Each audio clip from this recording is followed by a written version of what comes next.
A partir de 1995, o cinema brasileiro teve um período de crescimento, chamado de Cinema da Retomada. Nesse período foram realizadas novas leis de incentivo e o mercado respondeu positivamente, tendo de volta a presença dos filmes nacionais. Mas antes de falar sobre esse tema, se faz necessário comentar sobre um resumo dos eventos que antecederam essa retomada. Em 1969, foram criadas a Empresa Brasileira de Filmes, a Embrafilmes, e o Conselho Nacional de Cinema, a CONCINE. A partir desse momento, o cinema brasileiro teve um crescimento. Os filmes de maior destaque nessa época foram as pornochanchadas, que constituíram um dos gêneros de maior sucesso no Brasil. Elas são filmes em que predomina o humor ingênuo, burlesco e de caráter popular. Após o grande sucesso das pornochanchadas, temos em 1960 o movimento do cinema novo, onde os filmes terão um maior caráter político, tendo muito envolvimento com a problemática da realidade social, e é criada a estética da fome, que é a representação crua e agressiva da realidade. Mas essa época de grande repercussão do cinema brasileiro chega a um grande declínio. Com a chegada do videocassete no país e a crise econômica na década de 80, o cinema brasileiro sofre de uma grande escassez financeira, resultando na suspensão de incentivos pelo governo Collor, que levou à extinção da Embrafilmes e da Concine.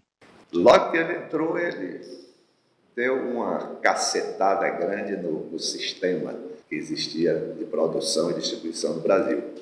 Extinguiu a Embrafilme, extinguiu o Conselho de Cinema, Conselho de Fiscalização, que fiscalizava a exibição no Brasil, e a Fundação do Cinema Brasileiro, que tinha sido criada pelo Sarney, tinha sido criada com desmembramento da Embrafilme para financiar aqueles filmes que não eram filmes, digamos assim, de longa-metragem, né, de bilheteria, eram curtas e médias, filmes de caráter educativo, cultural. Felizmente, esse quadro se reverte. Com a saída do Collor, novas leis de incentivo são criadas, entre elas a Lei de Audiovisual, que, até hoje, apesar de ter sofrido mudanças no governo FHC, é o principal benefício para a produção nesse setor. E em 2001 é inaugurada a Agência Nacional do Cinema, a ANCINE. Então, a partir de 1995, o cinema brasileiro volta a ter um grande destaque. Em 93 ou 94, ou foi antes, criou-se a Lei do Audiovisual, que passou a financiar os filmes de longa-metragem.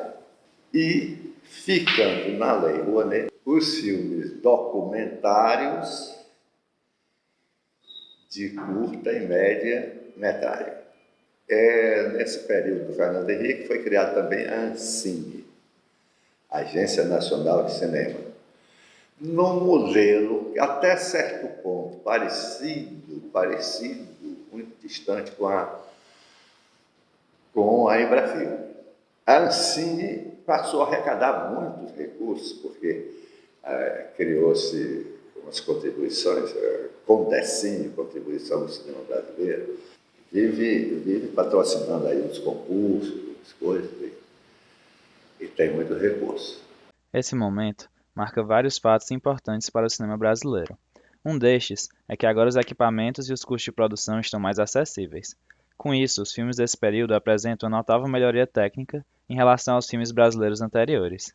Isso também permite a criação de polos de produção em diversos locais do país, diminuindo a centralização existente no eixo Rio-São Paulo.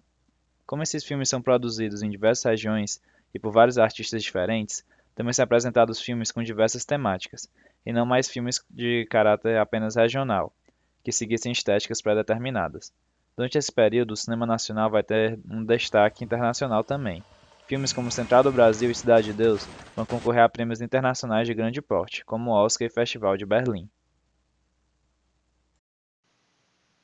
As principais características compartilhadas pelos filmes dessa época são a fidelidade a características do cinema clássico, o fato de abordar os assuntos, mas não discutir os mesmos, deixando a interpretação dos fatos por conta do espectador, a aproximação de uma forma de representação mais televisiva e, consequentemente, de um caráter mais comercial, visando ampliar as plateias e a mudança da estética da fome para uma cosmética da fome, que seria uma visão mais romantizada do Brasil, do que acontecia nas favelas e no sertão. Certamente o Carlota Joaquina da Carla Camurati é o marco desse cinema da retomada, né? Foi a partir dele, da forma de produção, através de cotas, de participação de várias pessoas na produção executiva, financiamento, etc., que o filme foi produzido. O filme da diretora Carla Camurati teve um enorme sucesso de público, levando mais de 1 milhão de pessoas para o cinema.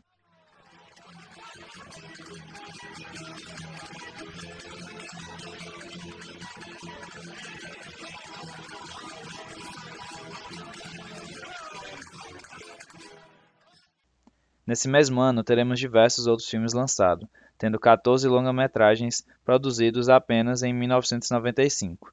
Entre 1995 e 2003, mais de 180 foram produzidos, com 21 deles chegando até mais de 500 mil espectadores.